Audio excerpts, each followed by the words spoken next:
देखिए, जब से भारतीय जनता पार्टी की सरकार देश में आई है, कलम पे बंदूक का पहरा है।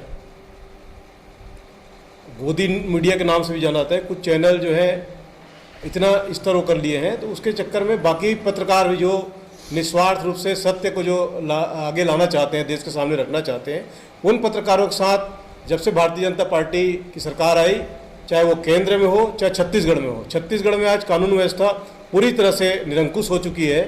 जो पत्रकारों के साथ घटना यहाँ पर रोज हो रहा है, आए दिन हो रहे हैं, जैसे दंतेवाड़ा की घटना हो, चाहे बालोद में पत्रकार के साथ हो, चाहे रायपुर के राजधानी में भी कलेक्ट्रेट परिसर और सीएम हाउस के आसपास ऐसे घटनाओं को रोज अंजाम दिए जा रहे हैं। जो सच्चाई पत्रकार जनता के सामने, देश के सामने, प्रदेश के सामने रखना चाहते हैं, ऐसे पत्रकारों के साथ अन्याय हो रहा है और इसके हम पत्रकारों के साथ हैं, चौथे स्तंभ, क्योंकि आम आदमी पार्टी सत्य के साथ हमेशा खड़ा है और खड़े रहेंगे।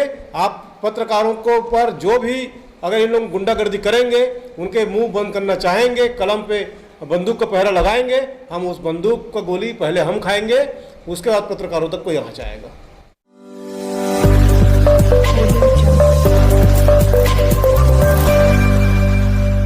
काम शासन प्रशासन को करना चाहिए, वो काम पत्रकार कर रहे हैं तो उसे जेल की हवा खाने को मिल रही है। घटना क्या है सारे विस्तार से बताएंगे, लेकिन इन दिनों छत्तीसगढ़ में पत्रकार को लेकर के जो एक नया माहौल खड़ा हो रहा है, जिस तरीके से पत्रकारिता में एक अंकुश लगाया जा रहा है, पत्रकार को डराया जा रहा है, इनकी स्वतंत्रता को डराया जा रहा है, ये एक मामूली बात नहीं है। हम बता दें कि सबरी नदी के रेत पर जो अवैध उत्खनन हो रहा है, उनका पर्दाफाश करने के लिए बस्तर के 4 जाबाज पत्रकार निकलते हैं। ये 4 पत्रकार, चूंकि रेत उत्खनन का मामला है, इसीलिए एक नहीं 4 पत्रकार आपस में एक निर्णय लेते हैं और वो इस पर पहुंचते हैं एक डिसीजन पर कि हम चारों मिलकर अवैध खनन का पर्दाफाश करेंगे और रंगे हाथ पकड़ेंगे, कवर करेंगे। और चारों पत्रकार इकट्ठा होकर के वो चल देते हैं बस्तर की तरफ और बस्तर सुकमा में पहुंच करके वो रेत से भरे हुए ट्रक को रोककर पूछते हैं, पर्ची मांगते हैं, कहां से आ रहे हैं, क्या है, जरा बताएं। तो पता चलता है शबरी नदी का रेत अवैध उत्खनन हो रहा था, जिसमें लाखों करोड़ों रुपए बर्बाद हो रहे थे और ये किसी माफिया के हाथ में जा रहे थे। जी हां, नमस्कार, आप देख रहे हैं महानदी न्यूज। दरअसल ये घटना बस्तर की ही है।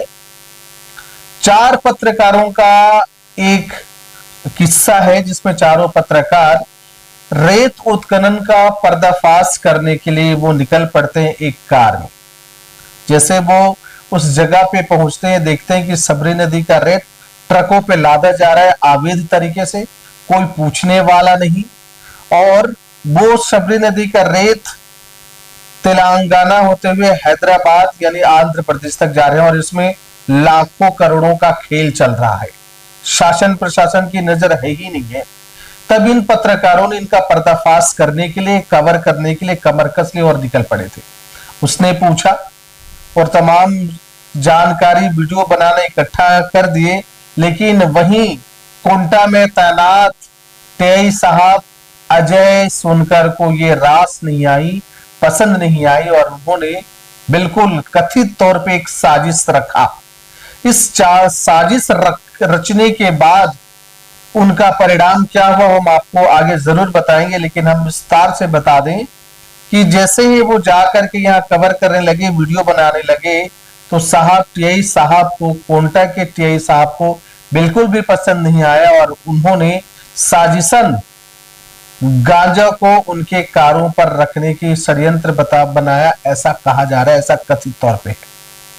हम आपको वीडियो बताएंगे, ये वीडियो भी आप देखिएगा कि 2 अज्ञात लोग कैसे कार के सामने आते हैं, कार के लॉक खोलने की कोशिश करते हैं, अगल बगल आमने सामने दाया बाया तमाम झांकते हैं और चले जाते हैं। दरअसल ये चारों पत्रकार जिस लॉज में रुके थे, उस लॉज में उसके पहले के सारे फुटेज मिलेंगे सीसीटीवी कैमरे पर ये जब रुका था, दो अज्ञात लोगों के साथ उस टीआई अजय सोनकर के साथ बातचीत हुई, कहा जा रहा है वो फुटेज वहां नहीं है। इस टीआई पर यह भी आरोप है कि इन्होंने साजिशन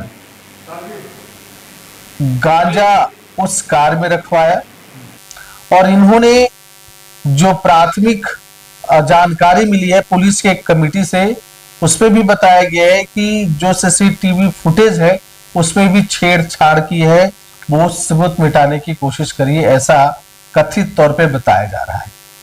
तो टीआई साहब को पसंद नहीं आया और इन्होंने ऐसा अंजाम दे दिया। यहाँ कई सवाल खड़े हो रहे हैं। पहले सवाल तो ये खड़े हो रहे हैं कि किसके कहने पर टीआई ने ऐसा किया, क्यों वो सबूत मिटाने पे लगे हैं, सीसीटीवी कैमरे के फुटेज को छेड़छाड़ कर रहे हैं, वो क्यों, इसके पीछे क्या है।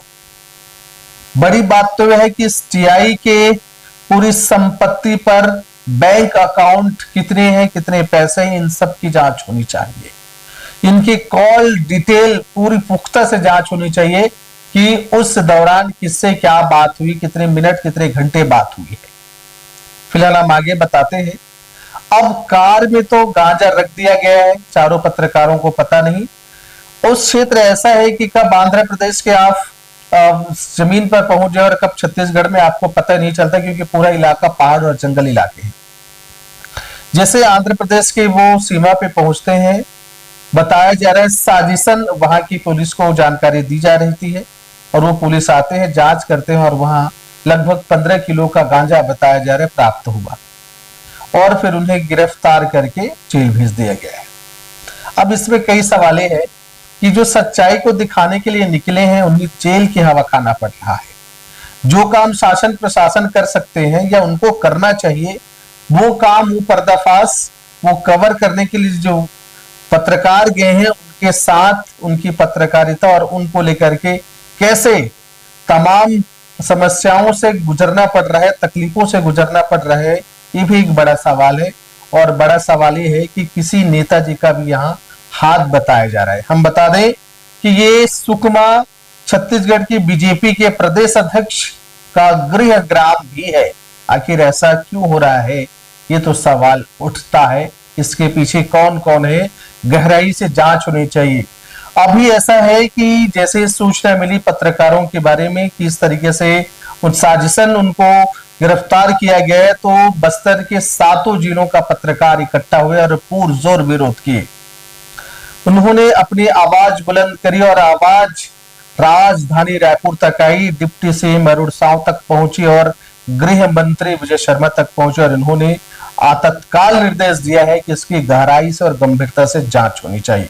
फिलहाल वहां की जो एसपी है किरण चौहान, उन्होंने एक कमेटी गठित करी थी और कमेटी के तहत उन्होंने खुद बताया कि साक्ष्य जो सीसीटीवी कैमरे पे फुटेज है उसमें अवैध तरीके से उन्होंने जिस तरीके से अपने अधिकार में ले लिया, ये गलत है, अवैध है और उन्हें निलंबित कर दिया गया है। और कुछ लोग बता रहे हैं कि उन पर एफआईआर भी दर्ज हो चुकी है। लेकिन इससे भी बड़ा सवाल ये है कि ये लोग गलत कर रहे हैं, उसके बावजूद इतने बुलंद है किसके शह पर, और आखिरकार वो पत्रकार जो साजिश का शिकार हुआ है वो कब छूटेंगे?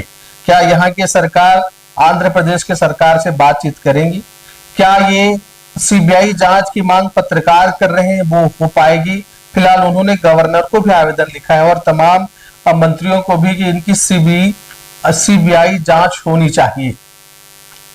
जी हाँ, हम बता दें दर्शकों कि हाल ही में एक सर्वे आया है कि भारत में प्रेस की स्वतंत्रता और सुरक्षा को लेकर के रैंक क्या है, तो हम 176 देश के रैंक में वर्तमान में 159 रैंक पर है।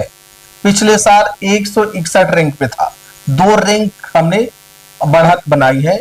लेकिन इससे बड़ी बात यह है कि हमसे पड़ोसी पाकिस्तान बेहतर है इस रैंक पे, 152 पे। श्रीलंका बेहतर है, नेपाल बेहतर है और 176 में हमारा रैंक 159 है। आप कल्पना करिएगा, सुरक्षा और स्वतंत्रता अभिव्यक्ति जिसे चौथा आधार स्तंभ माना जाता है, उनके साथ क्या हो रहा है। पश्चिम बंगाल में जो ट्रेनी डॉक्टर के साथ जो घटना घटी, इसके लिए समूचा देश पर आक्रोश भड़क गया है और जगह जगह प्रदर्शन हो रहे हैं। एक देशव्यापी आंदोलन बन गया है। लेकिन पत्रकारों के साथ ऐसा होता है तो अभी तक पूरे देश में सारे पत्रकार एक साथ नहीं दिखाई दिया और ना दे रहा है। लेकिन हाँ, एक बड़ी बात यह है कि एसपी का तत्काल पूर्वक कार्रवाई करना, अपने डिपार्टमेंट के होते हुए उन्हें निलंबित कर देना, ये बताता है कि तटस्थता पूर्वक निष्पक्ष जांच की ओर बढ़ रहे हैं। अब इसमें और कौन कौन इन्वॉल्व है ये सारे स्पष्ट हो जाएंगे, लेकिन इसकी जांच तत्काल हो और वो जो जेल में बंद कर दिए गए हैं उन जाबाज पत्रकारों को भी वापस किया जाए, उन्हें छोड़ा जाए, उन्हें रिहा किया जाए। अच्छी तरीके से जांच हो, दूध का दूध और पानी का पानी हो जाए।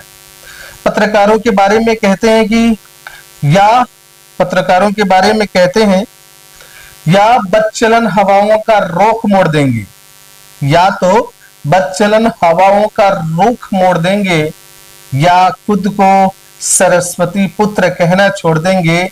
जिस दिन हिचकिचाएंगे सच लिखने को, उस दिन कागज फाड़ देंगे और कलम तोड़ देंगे। नमस्कार।